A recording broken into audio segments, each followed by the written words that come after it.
Hello friends, welcome to JR channel Tamil 360. நம்ம சேனலை subscribe பண்ணலன்னா சப்ஸ்கிரைப் பண்ணிக்கோங்க.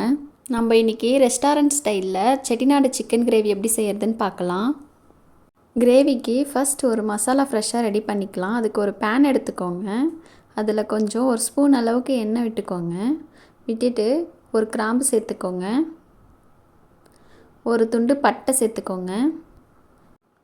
சோம்பு ஒரு டீஸ்பூன் சேர்த்துக்கோங்க. சீரகம் அரை டீஸ்பூன் சேர்த்துக்கோங்க. வரமிளகாய் நான் 3 சேர்த்துருக்கேன். காரம் அதிகம் வேணும்னா 6 சேர்த்துக்கோங்க. தனியா 5 டேபிள் ஸ்பூன் சேர்த்துக்கோங்க. கசகசா 2 டீஸ்பூன் சேர்த்துக்கோங்க. இது எல்லாத்தையும் சிம்மில் வச்சு வாசனை வர அளவுக்கு வறுத்து எடுத்துக்கோங்க. தீஞ்சிராமல் பார்த்துக்கோங்க.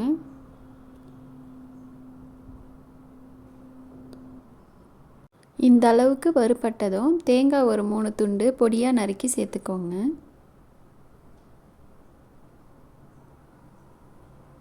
சேர்த்து கிளறிட்டு அடுப்பை ஆஃப் பண்ணிவிடுங்க. இதை முழுமையாக ஆற விட்டுடலாம். ஆறினதுக்கப்புறமா ஒரு மிக்ஸி ஜாரில் சேர்த்துக்கோங்க. அதை நல்லா பேஸ்ட்டாக அரைச்சி எடுத்துக்கோங்க. இப்போது கிரேவி செய்கிறதுக்கு ஒரு கடாய் எடுத்துக்கோங்க. 30 ml நல்லெண்ணெய் ஊற்றிருக்கேன். உங்களுக்கு முழுமையாக நல்லெண்ணெய் வேணுனாலும் ஊற்றிக்கலாம். நான் 30 ml கடலெண்ணெய் ஊற்றிருக்கேன். 60 ml எண்ணெய் ஊற்றிருக்கேன். இதில் ஒரு துண்டு பட்டை சேர்த்துக்கோங்க.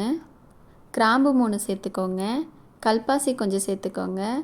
ஒரு கொத்து கருவேப்பிலை சேர்த்துக்கோங்க. சேர்த்துட்டு ஒரே ஒரு ஆனியன் மீடியம் சைஸு பொடியாக நறுக்கி வச்சுருக்கேன், அதையும் சேர்த்துக்கோங்க. சேர்த்து நல்லா வதக்கி விடுங்க. நல்லா எண்ணெய் பிரிஞ்சு வர அளவுக்கு நல்லா வதக்கி விடுங்க.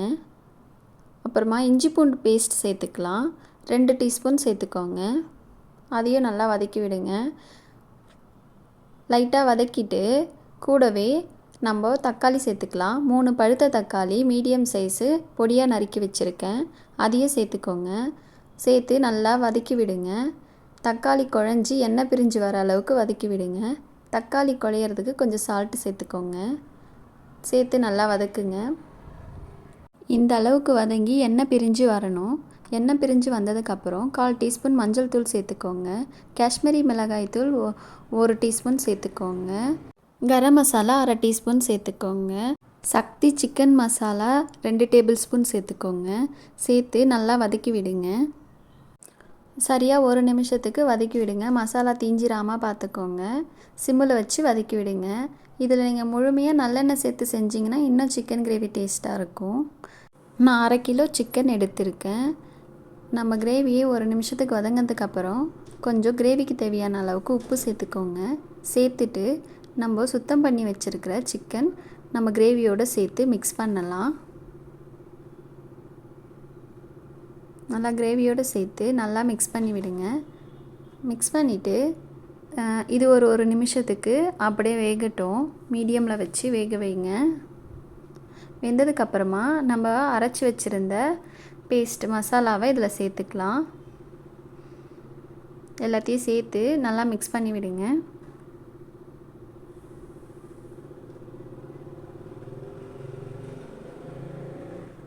மிக்ஸ் பண்ணிவிட்டு நம்ம ஜார்லேயும் கொஞ்சம் தண்ணி விட்டு ஊற்றிக்கலாம். அப்புறம் கிரேவிக்கு தேவையான அளவுக்கு தண்ணி ஊற்றிக்கோங்க. ஊற்றி நல்லா மிக்ஸ் பண்ணி விடுங்க. இந்த செட்டிநாடு சிக்கன் கிரேவி ரொம்ப டேஸ்ட்டாக இருக்கும். இந்த டைமில் உப்பு காரம் எல்லாமே சரியாக இருக்கான்னு செக் பண்ணிக்கோங்க. தேவைன்னா இந்த டைம் போட்டுக்கலாம். இப்போது லிட்டு போட்டு மூடி மீடியம் ஃப்ளேமில் வச்சு நல்லா கொதிக்க வைங்க. இடையில கலந்து விடுங்க. இப்போ ஓப்பன் பண்ணலாம்.